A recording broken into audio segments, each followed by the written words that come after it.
Hi, welcome to a new video, and in this one we're on another retro rewind, and in this case we're actually looking at a PC title for once. So we're looking at Race 07. So this was the officially licensed World Touring Car Championship title from 2007, and only came out on PC. There was a sort of version of it, Race Pro, which was released on the Xbox, but nothing close came out on the PlayStation around this time.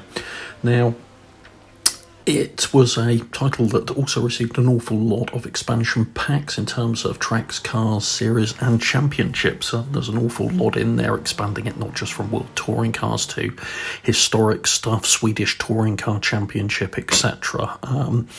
And to be perfectly honest, it actually stands up incredibly well, looking back on it. So, for a 13-year-old title, it really does hold up quite well.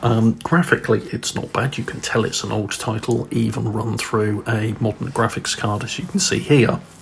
It's still a bit rough around the edges, with the main issues obviously being the textures. But it still looks more than good enough, being perfectly honest. It holds its own, no problem at all. But the main way in which it's aged extremely well is actually in the simulation side of it.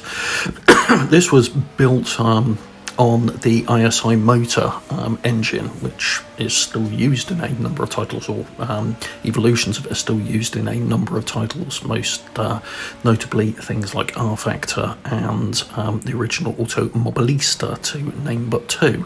And it really does stand up extremely well. The force feedback's not quite as nuanced or detailed as you'd want it to be, but in terms of a generic simulator, it's definitely there. We're not talking Race Room Evolution or Assetto Corsa ACC levels of simulation here, but we are talking something that holds itself extremely well, just below that kind of level. And for something that is 13 years old, that's extremely good.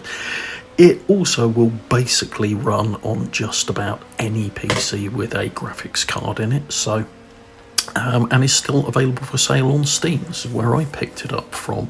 The base game can be picked up for £2.50, or you can get it with all of the DLC for, I think it was around about £9 I paid for it. And I have to be quite frank with you, for £9, if you've got even the most basic PC with a graphics card, it will pretty much run it. I mean, go and take a look at the minimum recommended specs for yourself if you're interested, and it's well worth doing, in all honesty. It performs that well, and there's an awful lot of content in it, and another plus point is it also works well as a modding platform too, so there is quite a bit of mod content available for it. Everything you're seeing here is from either the base game or from the DLC packages, but overall there's a lot to add onto it. And if you're on a bit of a budget and wanted to get into PC based sim racing on the cheap, I honestly can't think of a better title to recommend than Race 07 and its DLC. I mean, your cost of entry for the software, £2.50 or £9 for the entire shebang.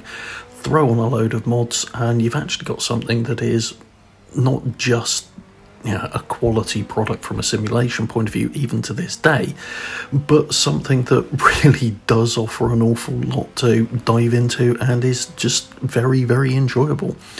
So yeah, it's quite unusual, Race Retro, to be looking at a product and not have to look at it through rose-tinted glasses, and to be able to wholeheartedly recommend it as still being worthwhile to pick up and look at in this age. So yeah, let's a look at Race 07 from a Race Retro point of view.